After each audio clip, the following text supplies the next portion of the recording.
on that, and all it would take is a boundary change, a little bit of investment in resources to change some boundaries which are going to happen anyway, and we can make this school sustainable.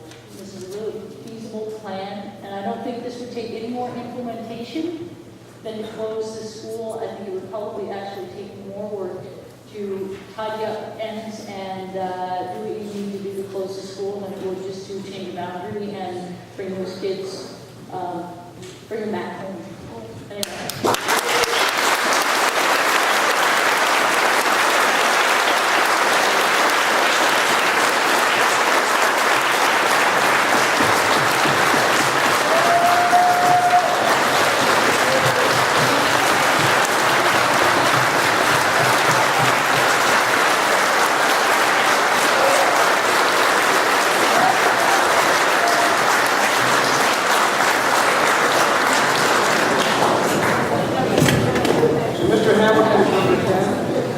Next five, they can be ready as well. Number 11 is Mrs. Amanda Stefani. Number 12 is Mrs. Jolene Knockwood. Number 13 is Mr. Tony Stripe. Number 14 is Mr. Joshua Cormier. Number 15 is Miss Morgan. So Mr. Power thought he had a hard act to follow. I'm quite amazed, and I've got to congratulate the presenters before me. They've done a super job, and I'm humbled. As a, quote, professional educator, I've got to say that this is amongst the best I've seen, and it's certainly going to change some of the things that I have to say. My name is Ian Hamilton. I'm president of the class of 1964. And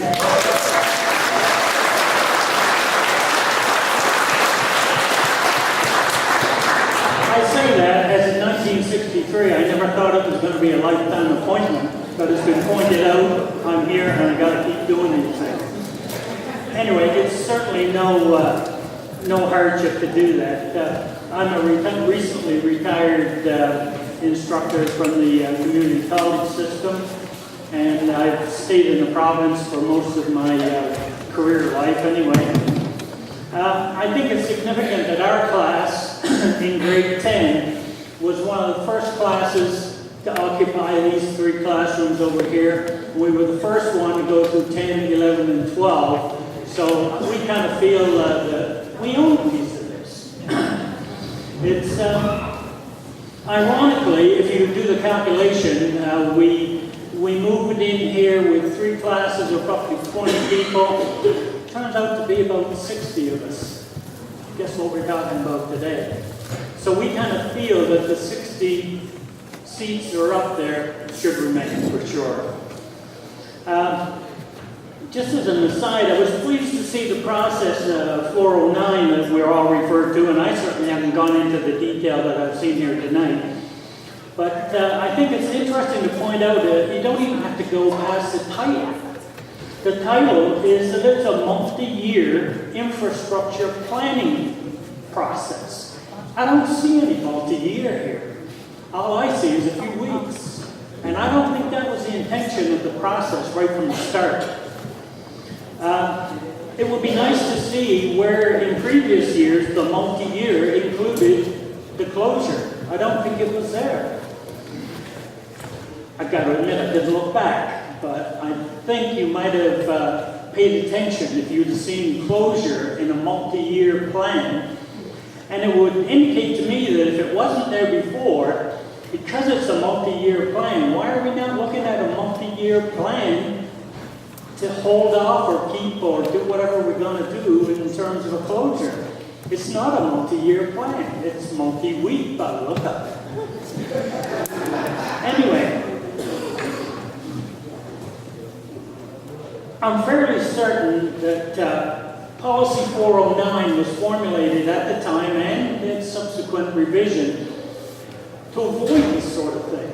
It was put in place to avoid the fact that all of a sudden everybody in here scrambling, what are we going to do with our school? And we've got to come up with plans that should be taking at least months, if not years, to formulate and put into place. And I don't think 409 and its process was designed to shove stuff through in a big hurry, like you're seeing right now. When this addition from that building over was taken on by the town at that time, the town of Dorchester, the school board operated independently, and you know, I see the kids, and the kids have all got gray hair now. The people like Matt James and Bob Hickman, I'm sure they agonized for hours and hours and had meetings and meetings just to make sure that this addition came to fruition. And I think that's important for us to recognize not just the work and the effort and the community involvement, but the fact that the village owned this building. And you say, well, if we own it, how come we don't own it now? Well, good question. And I think I have a bit of an answer, and I think it's kind of important. You may see it as a political answer, but in 1968, as I'm sure you're all aware of, but in 1968, when Lee Robichaud introduced the Equal Opportunity Program that you've likely heard about, the whole plan was to make the poorest communities have access to educational opportunities across the province. In those days, when we had rich communities, and Dorchester was not the poorest, it might not have been the richest, but it was pretty well-to-do. It was one of the communities that probably would have had a little bit to lose. And in that program, the idea was to take the rich communities, Sackville being one of them, and I know it because I went to teach there in my first years, but we got paid better than everyone else. Not fair. St. John, I think, was the next highest, and everyone got well paid. And it wasn't just about pay, but that was an indicator that the rich communities could buy good teachers, of course. They could buy the best in teachers. They could attract all kinds of side benefits to small, poor communities, and especially in the north of the province. And you could start picking up names. It doesn't have to be the north, but poor communities that didn't have good tax bases didn't have nice schools. Now, when the program came to fruition, and I think this is the important part of it, and I'm going to dwell on it because there's so much other good information coming, you don't need to hear the same thing again. But the point was, it was the program. It was to make sure that New Brunswickers all had access to high-quality education, regardless of whether or not you were in a rich community or a poor community. And communities like Dorchester actually went on faith. Communities like Sackville, St. John, probably Moncton, who were relatively rich, all held hands together with this program and said, we'll do it. And in subsequent years, and this is not a political speech, although some may think so, the 17 years of Richard Hatfield, they never changed it. That's got to tell you something. If you know politicians at all, if they had a chance, they would. But they kept it for 17 years afterwards, at least. And it has continued that all communities are funded equally. All New Brunswick students had an equal opportunity. And I think that's important because we seem to be drifting away from that. I would have to say that the expression, the rising tide lifted all boats, certainly fit with that kind of a program, where as things got better in the province, all communities were equally, had the equal opportunity to improve their educational standards. I'm afraid that we've gone full circle. And what we're doing now, we're not looking at things from an educational point of view. We've lost the view of the philosophy of our being and our school boards and our school councils and all those things. And if you look at this, what are we focused on? We're focused on the dollars. And I know that's important. But that's not what this really should be about. The dollar should kind of be secondary. First of all, there's not a person in here who would think for a moment that a school is a profit center. Whoever thought of that? I mean, schools are not profit centers any more than hospitals would be. It's the things that government should be doing. Government is there not to try and make money, and I shouldn't have to say it, but they're not even there to break even, and we know they're good at that.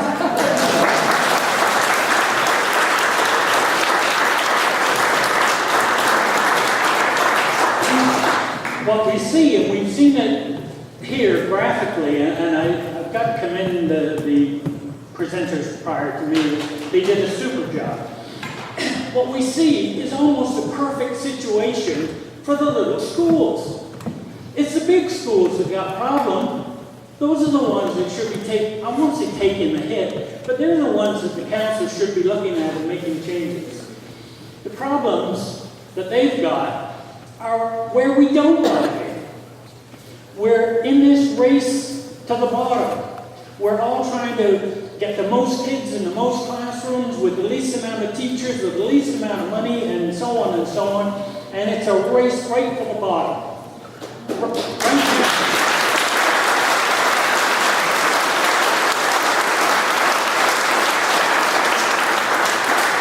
Right now, if you said to a man from Mars that just arrived and said that, well, take a look at this school, see what you think is wrong with it. We got manageable class sizes. They're all probably around the 20 or less. And I know there's educators in here who'd love to have 20 in a classroom. And I know there's educators in this room who've had as many as 30.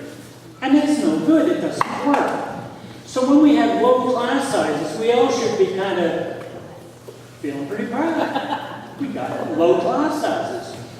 We got students in touch with the community. We've got parents and teachers in close contact with each other. The school is the centerpiece of the community activity, more so in a small community than some of the other schools. And I said to myself as the presentation was coming, is it really right to ask somebody to dump a bunch of kids from one school to another? And when I think about Moncton, I'm living in Moncton now, so I've got a pretty good idea of how the dynamics of the community go. It doesn't matter. And I'm not saying schools are not important in Moncton, but it's not as important as it is in a small community. And I think the point is, if you put the children into one school and got reasonable numbers, it doesn't hurt the community like it hurts a sole school community. And I like that title that somebody put up there as a difference between a school that's located in a fairly large community and differentiating that from a one school in a small community. And there is a difference. I would have to say that I told them that I was going to be short on this one, and that never happens. And I knew it before I even said it, and I said I wasn't lying, but you know, these things go that way. Anyway, if I were to refer back to the rising tide lifting all boats, what we have, a receding tide, is grounding the most vulnerable boats. And I don't think we want to see that. The power of the dollar can't be dismissed. It's got to be in there. I mean, we can say all the things we like. The power of the dollar is there. I think it's been adequately demonstrated here that there are options and there are ways that we can get around it, and it doesn't have to be stifling every effort the community is trying to make. I just want to throw this out on it. And I said, I made a note to myself that I noticed that the government had recently announced a $25 million program to help youth obtain employment, get that first job. And as a vocational educator, and I'm sure I see Steve is out there somewhere, he knows how important that is to get that student into the workforce. However, he also knows, like I do, there's reasons they're not in the workforce. Right, Steve? If they came to the community college system with a real good, solid basic education, you wouldn't need a $25 million program.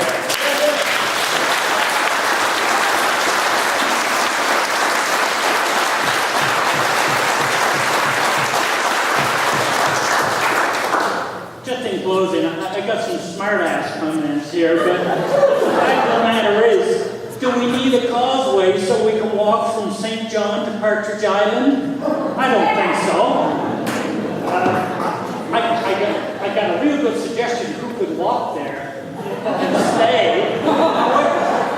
I said this wasn't going to be political, right, Karen? But seriously, we can, and it's not up to the parents, it's not up to the council, they can start to say, well, take money from this program. Bernard knows how difficult it is to go to some other office and bang on the door like the guy on, not Third Rock, that shows my age, the Big Bang Theory, Minister. He knows that it doesn't happen that way. He knows that he can't go there and say, listen, they said down in Dorchester you didn't need $25 million for that program, so scoot some our way, will you? He knows that's not going to happen. It's not really fair to ask him to do that. But we also know that there's money out there that maybe could be directed where it should be.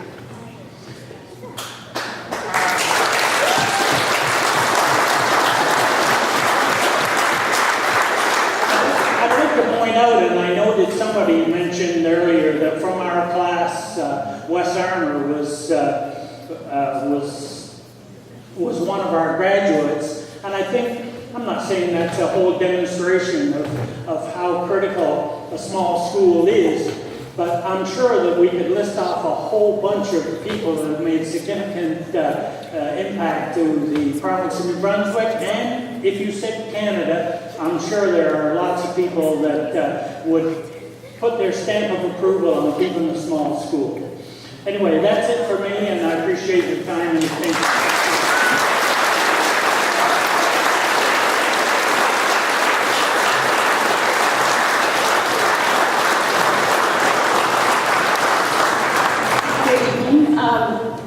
Yes, this is Amanda Feinville-Ispampi, Superintendent Ingersoll. I see you're checking your watch. If you feel that we do not have adequate time for everyone to be heard this evening, you can publicly declare it, and I will give my 8.5 minutes to those who I think really need to be heard. Okay, so we can watch every couple of seconds.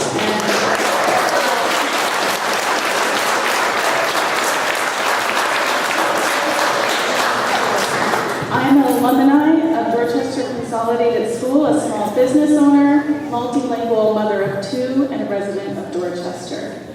And I reject this process. I am here this evening in support of keeping our school open. I am here to show respect to the past, present, and future students of Dorchester School. I am here to in respect for those who could not be here tonight because they are muzzled by unions, they fear for their jobs and their livelihood. I am here for the people that are emotionally traumatized and intimidated by this debacle of a process. The last few weeks has been an emotionally, physically, and financially exhausting time for most of us. I am here to make a plea to our deck, with whom the power for positive change apparently lies. We ask you all to reject this process. Policies are policies, a selected, planned line of conduct in light of which individual decisions are made. As citizens, we realize now, after weeks of torturous no answers, referring us back to the policy with statements like, it's in the policy. The policy made us do it. Ask the policy. That this policy was never intended to be about the student, the school, the community, or even anything to do with true sustainability. This is a smokescreen. 409 is nothing more than a business policy designed to remove feelings and people from the process and replace them with impersonal lip service to what they call stakeholders.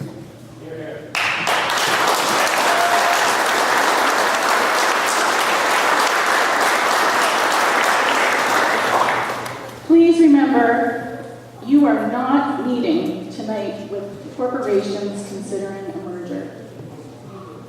You are here forcing a community to go through a process that is seemingly has no intention of actually considering social factors, just the business one, money. The lip service regarding public input in policy 409 is only there to create a perceived fairness.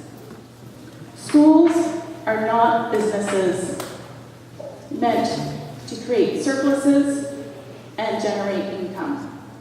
They are places to educate and nurture the future generations.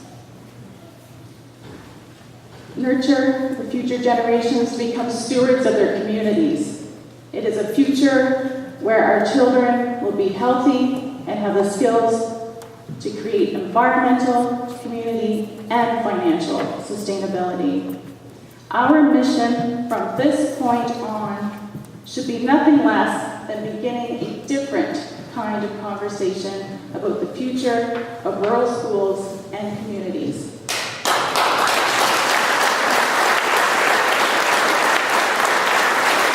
For this, we require a new process and to be respected as people, not stakeholders. We need the development of a public and a district policy to support rural communities and schools. This is the opposite goal of what the big wrecking ball of Policy 409 is offering our children, our families, our school, our community, our livelihoods, our future. What we require in place of this disastrous policy is an actual dialogue giving the affected people real input about matters of great importance that we have a great social impact, that will have a great social impact on generations to come. Unfortunately, dialogue does not occur with people sticking to policies like they were the word of the great Almighty, with no room for imagination nor negotiation. Dialogue does not happen without treating people like people.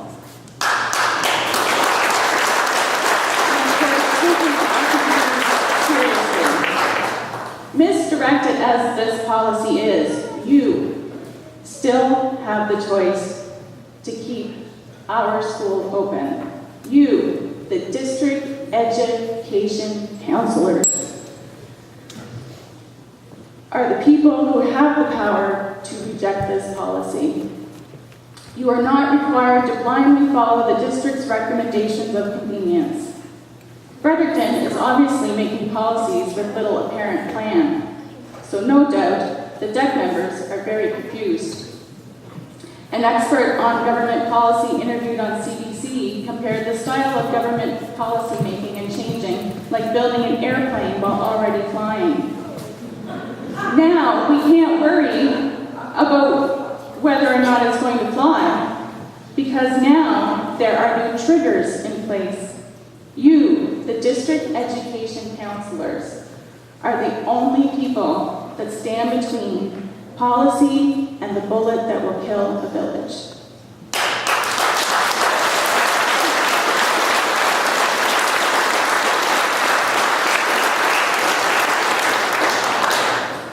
Vote according to your conscience and keep a community alive. This is not a rubber stamp issue where you can blindly follow what the bureaucrats tell you to do.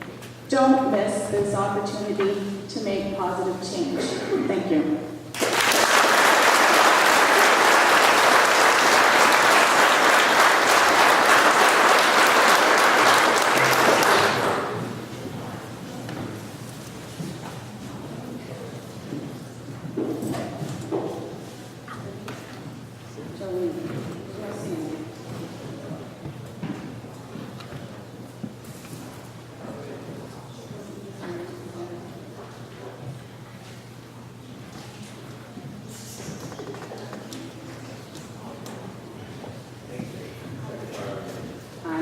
She's good. She's doing her job.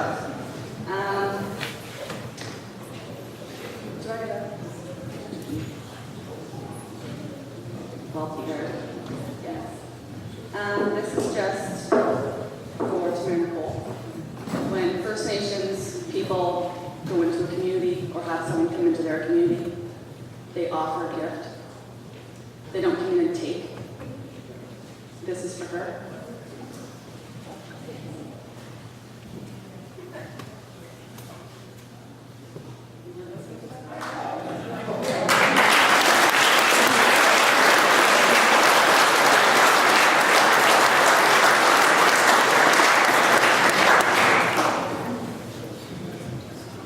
I have a hard time not crying.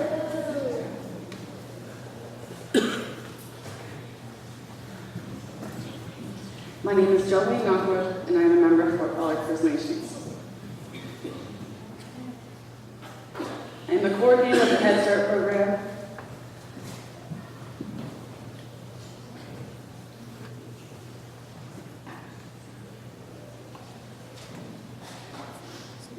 As well.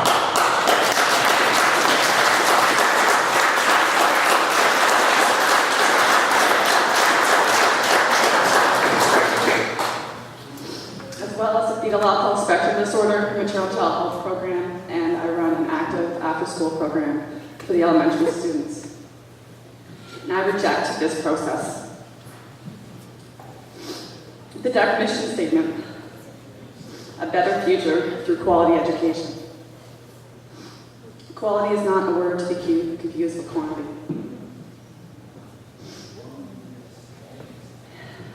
In the 1880s, in conjunction with federal assimilation, the government began to establish residential schools. Authorities would frequently take children from their own homes and their own communities, part of a strategy to alienate them from their families and familiar surroundings. In 1920, under the Indian Act, it became mandatory for every Aboriginal child to attend a residential school, and illegal for them to attend any other educational institute.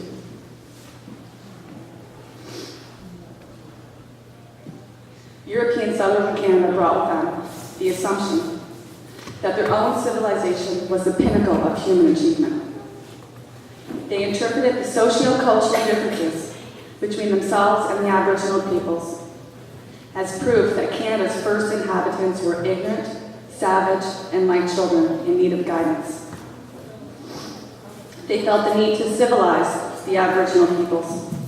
Education, a federal responsibility, became the means to this end. According to the Manitoba Justice Institute, residential schools laid the foundation for the epidemic we see today of abuse and violence against our own people, in our own communities, in our own homes. Residential schools systematically undermined Aboriginal culture across Canada and disrupted families for generations, severing the ties through which Aboriginal culture is taught and sustained and contributing to a general loss of culture and language.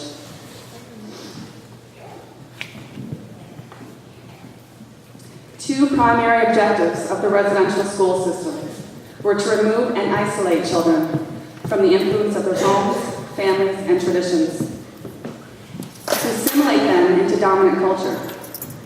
These objectives were based on the assumption that Aboriginal cultures and spiritual belief were inferior and unequal. Indeed, some sought, as it was infamously said, to kill the Indian in the child. Today, we recognize that this policy of assimilation was wrong, has caused great harm, and has no place in our country. Prime Minister Stephen Harper, official apology, June 11, 2008. Prime Minister Stephen Harper also said, "We now recognize that it was wrong to separate children from rich and vibrant cultures and traditions, that it created a void in many lives and communities, and we apologize for having done this. We now recognize that in separating children from their families, we undermine the ability to adequately parent their own children and sow the seeds for generations to follow, and we apologize for having done this.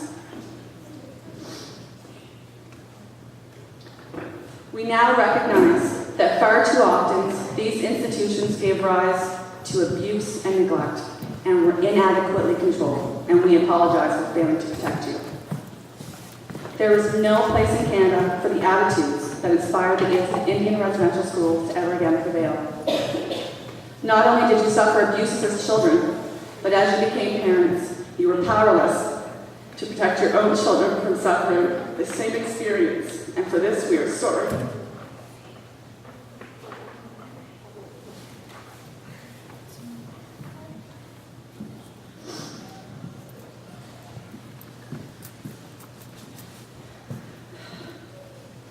I am an Aboriginal parent of an Aboriginal child that attends Dorchester Consolidated, and I am not powerless.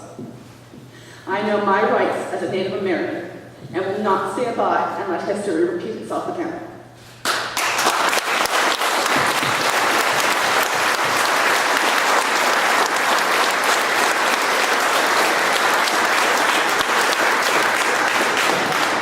Fort Colby students have bus visits to Tora Walking Trail, in which Aboriginal students have shown their classmates and teachers their sweat lodge, read our languages, and learned our traditional medicines. It is my belief that this will not happen in another school. Dorchester Consolidated School is able to enrich their students with a culture unique only to this community. My children are not ashamed to say that they are Aboriginal. I, as a parent, am not worried about racism, prejudice, or discrimination, and am proud to send my children to a school that accepts and enables them to be who they are, regardless of race, gender, religion, or beliefs.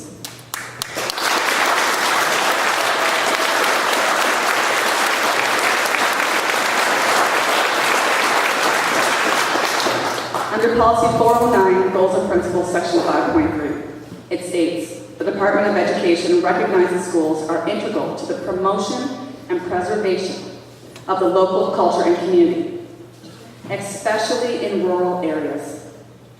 This cannot speak more clearly to the relationship between Fort Valley and Dorchester School. Section 6.4.2, Impact on the local community. Parental involvement and feasibility of continued parent involvement, particularly for elementary levels. Community support, the school's relationship with the community, the effects on culture and language, consideration of whether the school is the sole school in the community, especially at the elementary level. How is this a realistic option for us as parents and caregivers when our children are bused to another community?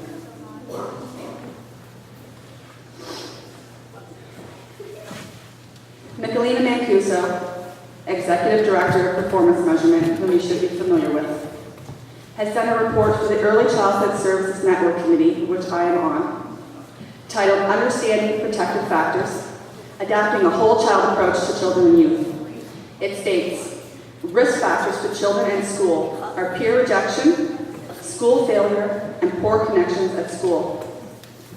Protective factors include positive school climate that enhances belonging and connectedness, involvement with caring adults, and support available at critical times.